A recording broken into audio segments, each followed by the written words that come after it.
kembali lagi di podcast Edu Global. Saya Intan Namayanti yang akan membantu jalannya podcast hari ini. Sobat Potsgo, pernah nggak sih kalian merasa kewalahan dengan derasnya arus informasi di era digital? Lalu dunia pendidikan kita terus berubah seiring dengan perkembangan teknologi. Bagaimana cara kita sebagai generasi muda bisa tetap survive dan tidak tertinggal? Yuk kita bahas semua itu di podcast Edu Global yang mengusung tema pendidikan di era globalisasi. Oh iya Sobat Potsgo, saya juga tidak sendiri. Saya juga membawa bintang tamu yang akan menemani kita untuk berbincang santai namun gak ngebosenin. Langsung aja kita sambut Jaki dan Badia selaku bintang tamu hari ini. Selamat datang di podcast Edu Global. Gimana nih hari ini kabarnya Kak Badia? Alhamdulillah kabar saya baik saja, tapi di luar tuh lagi mendung ya. Iya emang sekarang musim hujan sih, jadi emang dingin sih. Iya. Gimana nih kabarnya Kak Jaki hari ini? Kabar saya alhamdulillah baik ya.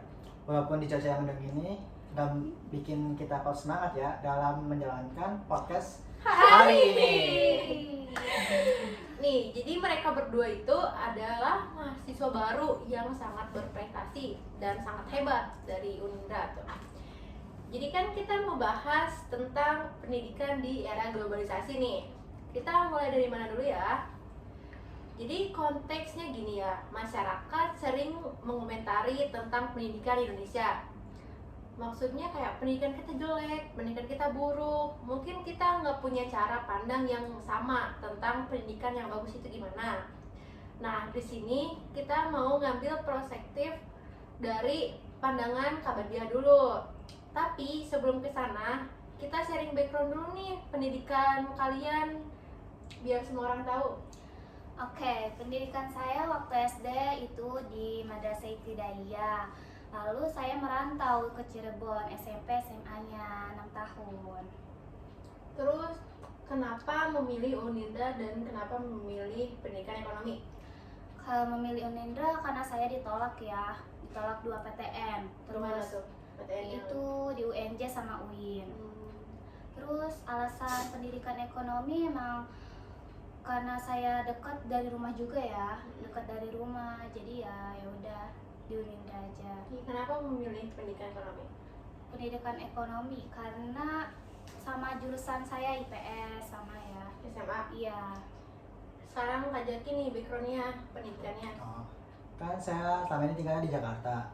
Nah, jadi saya soalnya cuma di Jakarta semuanya. Dari SD, SMP, SMA. Nah, SD saya itu di SD 02 Negeri Jatinegara.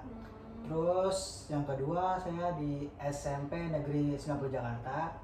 Yang ketiga saya di SMA Negeri 17 Jakarta. Terus kenapa memilih Unindra dan kenapa memilih pendidikan ekonomi? Sama kayak Kak Badriah, saya juga ketolak PTN. Nah, Gimana tuh? saya ketolak PTN tuh di Undip, UB sama UNJ. Lebih banyak ya ditolaknya. Iya betul.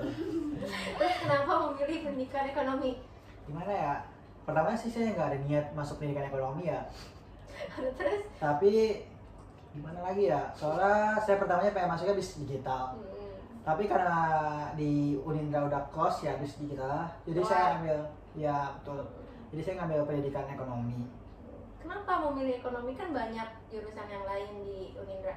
Ya soalnya satu jurusan juga sama saya pas SMA di IPS IPS. juga. Iya betul. Sekarang ke pendidikan ya, pendidikan Iya. menurut Kak Badia tuh apa sih?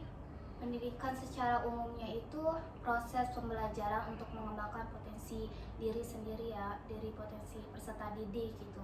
Bertujuannya untuk wawasannya luas, terus pengetahuannya, sikap moralnya, etikanya, cara berperilakunya. Baik, kita langsung ke soal yang globalisasi ya. Gimana sih konsep globalisasi secara umum menurut kalian? Kalau menurut saya pribadi, konsep globalisasi itu kayak harus apa ya? Ada interaksi ya. Iya betul, adanya interaksi dari beberapa pihak. Terus teknologi juga berperan penting ya. Situ karena teknologi itu kayak masuk ke Indonesia juga sangat cepat gitu aja kan. Jadinya proses globalisasi juga mendorong kayak ekonomi juga, terus sosial budaya juga terjadi kan. Nah itu menurut saya. Gimana menurut Kak Badia nih? Adanya apa sih namanya, budaya asing yang masuk kan ya, adanya interaksi budaya luar seperti kayak Korea, Jepang atau apa semacamnya kan ya, kayak K-pop atau masuk ke Indonesia ya ya. anime-anime seperti itu. Yang kedua, terus faktor penyebab adanya globalisasi secara umum nih menurut kalian?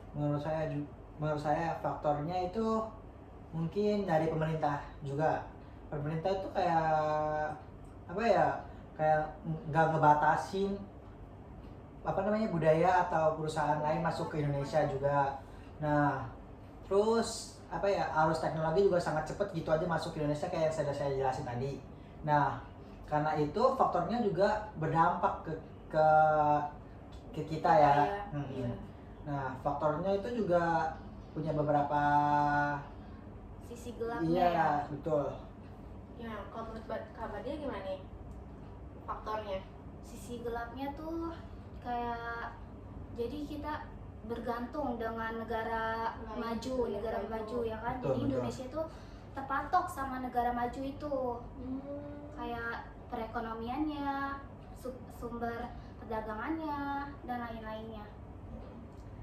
Terus dampak globalisasi terhadap dunia pendidikan di Indonesia nih menurut kalian gimana? Menurut saya kalau dampaknya yang pertama itu dampaknya dari teknologi sendiri.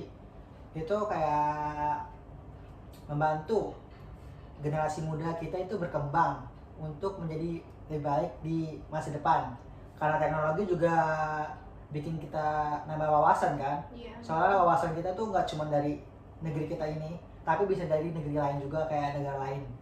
Nah, dari teknologi juga kita bisa belajar banyak hal, kayak ningkatin kurikulum kita sendiri jadi lebih baik ya kan.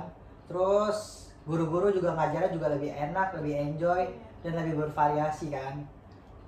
Tapi dampak negatifnya itu juga teknologi juga banyak, kayak AI. Jadi manusia tuh kayak ngandelin AI aja, nggak mau usaha dulu nyari atau baca ya. Mereka jadi minim literasi. Jadinya mereka gampang kemakan hoax. Terus apalagi ya, kayak gampang terprovokasi.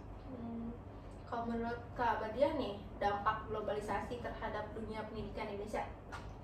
Terhadap dunia pendidikan Indonesia, globalisasi itu banyak kan ya, semacamnya kayak manusia tuh jadi terpatok sama media sosial. Jadi dia itu terpatok dengan fitur-fiturnya ya. Terus bagaimana sih pemanfaatan teknologi, informasi, dan komunikasi di dunia pendidikan Indonesia menurut kalian? Kalau menurut saya, faktor teknologi ya, informasi sama komunikasi buat pendidikan Indonesia itu sangat bagus ya. Karena apa ya, generasi muda di sekolah juga bisa belajar teknologi. Terus dari pemerintah juga bisa apa ya, support anak-anak muda kayak ngasih subsidi komputer ke sekolah-sekolah gitu. Jadinya anak muda sekarang itu bisa belajar komputer itu di sekolah. Iya, jadi terus apalagi ya, kayak mudahin kita buat belajar juga kayak via Zoom atau Gmeet kan. Kalau misalnya ada halangan atau itu jadi bisa itu kan, jadi apa ya, daring ya. iya daring ya. Terus kayak gampang ngasih pertanyaan atau apa gitu. Apalagi ya, terus menurut saya juga faktornya banyak ya, kayak kurikulumnya yang kayak udah jelasin tadi. Kurikulum Indonesia jadi lebih apa ya, bervariasi gitu, nggak monoton gitu-gitu aja. Kita minum dulu ya, biar gak tegang ya. Iya, boleh Iya, boleh. Bentar ya.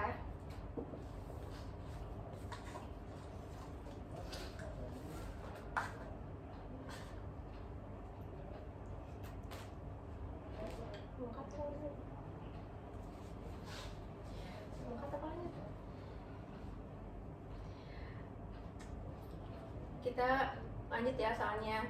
Bagaimana sih mempersiapkan masyarakat Indonesia di masa depan, dan bagaimana kita survive di era globalisasi itu?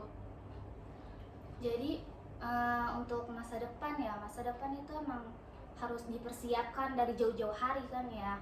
Jadi kita itu harus mempunyai keterampilan abad 21, yaitu kreativitas, berpikir kritis, dan kolaborasi ya.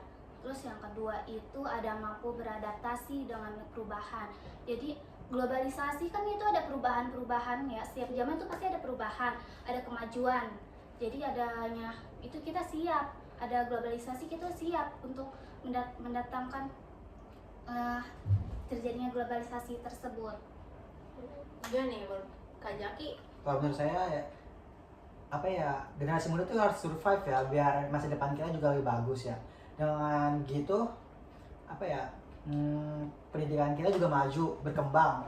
Jadi kita ilmu yang kita dapatin sekarang bisa dipakai buat masa depan. Nah, terus juga era teknologi juga sangat berpengaruh juga ya buat kedepannya, buat sumber daya manusia kita lebih bagus juga. Jadi nggak apa ya, biar bisa dimanfaatin juga di perusahaan-perusahaan. Jadinya perusahaan-perusahaan tuh nggak perlu ngambil dari luar negeri atau itu atau apa ya, Manfaatin yang iya manfaatinya aja ya. ya yang kita jadinya bisa manfaatin sumber daya alam, sumber daya manusia di Indonesia tuh kayak lebih bervariasi kan.